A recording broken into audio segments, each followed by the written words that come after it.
नमस्कार दोस्तों।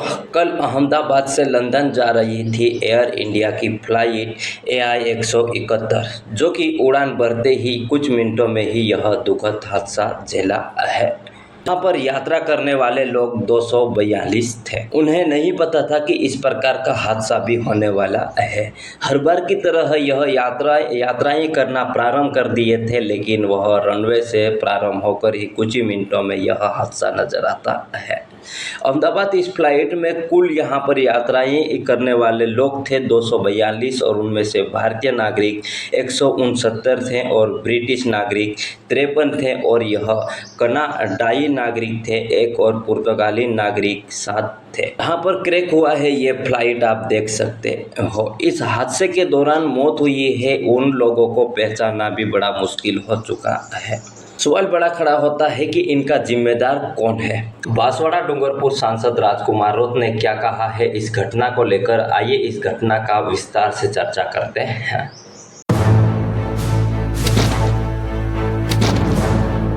दोस्तों, गुजरात के अहमदाबाद के रनवे से निकल रही थी यह फ्लाइट, जो कि लंदन के लिए जा रही थी। एयर इंडिया की फ्लाइट थी, जहां पर AI 170 उनका नाम था। उड़ान भर रही थी उसी वक्त कुछ ही मिनटों में यह दुखद हादसा नजर आता है।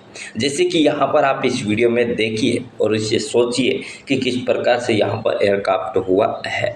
इतिहास का सबसे बड़ा भयानक और विमान दुर्घटना में से एक यह भी माना गया है। फ्लाइट में यह कुल 242 यात्री यह चालक थे, जो कि सदस्यों के सवार थे, जिन्हें नहीं पता था कि यहाँ पर ऐसा भी होने वाला है। माना जा रहा है कि यह 241 लोगों की हुई है मौत। इन 241 लोगों की मौत हो गई, यानी कि एक व्यक्ति बचा है क्या। साथ ही आपको बता दें कि इस हादसे में अहमदाबाद के सरदार वल्लभ भाई पटेल के इंटरनेशनल एयरपोर्ट से यह थोड़ी ही दूरी पर हुआ है। यह हादसा विमान की रियासी इलाके में दुर्घटना हो गई है, जिसे लेकर आग लग गई है और कई सारे इमारतें क्षतिग्रस्त हो गए हैं। आप यहाँ पर फोटो के माध्यम से देख सकते हो, जहाँ पर जला हुआ नज़र आ रहा है, और कई सारे यहाँ पर हुए हादसे में लोगों को पहचानना भी बड़ा मुश्किल हो रहा है। उनकी डेड बॉडी किस प्रकार से यहाँ पर पहुँचाई जाए, यह भी बड़ा मुश्किल हो रहा है। हादसे को लेकर यह गुजरात के पूर्व मुख्यमंत्री विजय रूपानी यह सवार थे, और इसमें से लंदन में ही अपने परिवार से मिलने जा रहे थे। उनकी मौत में पूरे राजनेता की सामाजिक हलकों पर शोर मच चुका है और लहर दौड़ रही है। हादसा हुआ है जहां पर पेड़ें जलकर राख हो गई है, जो मलबा के रूप में बदल चुका है। यहाँ पर एयरक्राफ्ट आप देख सकते हो एक हॉस्टल पर जा गिरी है और तुरंत उसके बाद शुरू हुआ है, लेकिन यह दुर्भाग्य केवल एक यात्री सीट पर नंबर 11A पर सवार था, वह जिंदा बच गया है और अन्य की यहाँ पर मौत हो गई है। साथ ही आपको बता दें कि अहमदाबाद के सिविल अस्पताल में 265 शव लाए गए हैं। अब सवाल ये है कि यहाँ पर 242 लोग यहाँ पर यात्रा कर रहे थे, तो यह 265 कैसे। बाकी यहाँ पर जो यह हॉस्टल पर गिरी है, यहाँ पर रहने वाले लोगों की है, जिसे यहाँ पर कहा गया है कि DNA टेस्ट के जरिए पहचान की प्रक्रिया जारी रहेगी। उनकी अगर डेड बॉडी की बात किया जाए तो DNA की पहचान करके उन्हें अपने परिवार को सौंप दिया जाएगा। साथ ही यह हादसा बेहद दुखद है, और ऐसे हादसे के पीछे तकनीकी खराबी और मानवीय यह त्रुटि है, या मौसम की स्थिति जैसे कई वजह हो सकती है। यह जांच करनी भी चाहिए।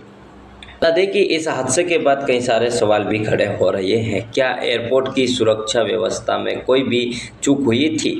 क्या विमान की यह तकनीकी स्थिति सही थी? और यह सबसे बड़ा महत्वपूर्ण सवाल यह है कि ऐसे हादसे में भविष्य में रोकने के लिए क्या कदम उठाएगी? क्या यह उठाएगी? यहाँ पर आवाज़ सरकार से बनता है, जैसे कि केंद्र सरकार से यह हादसे की जांच के लिए विशेष टीम गठित की है, जिसे कि अमेरिका, ब्रिटेन और यह जांच एजेंसी की मदद के लिए भारत पहुँच रही है। इस दुख की घटना को लेकर मारे गए लोगों के परिवार को प्रति यह हमारी संवेदन और यह हम ईश्वर से एक ही प्रार्थना कर सकते हैं कि इनका दुख सहने की यह शक्ति दे। इसे लेकर भारत आदिवासी पार्टी के सांसद राजकुमार रौत ने कहा है कि अहमदाबाद एयरपोर्ट से लंदन जा रही थी एयर इंडिया की यह फ्लाइट हादसे में गुजरात के पूर्व सीएम विजय रूपानी सहित विमान में ही यह सवार थे, लेकिन 242 लोगों में से उनकी भी मृत्यु हो गई है। सभी दिव्यांगत आत्माओं को मैं यह कुदरत से शांति देवी एवं प्रकृति से प्रार्थना करते हैं कि मृतक के परिजनों को दुख सहने की यह शक्ति दें और केंद्र सरकार से जांच एजेंसी के हादसे का कारणों का पता लगाने की यह जांच एजेंसी बिठाई। आगे की जानकारी देखने के लिए चैनल को सब्सक्राइब कीजिए और मिलते हैं नेक्स्ट वीडियो में। तब तक के लिए जय जोहार।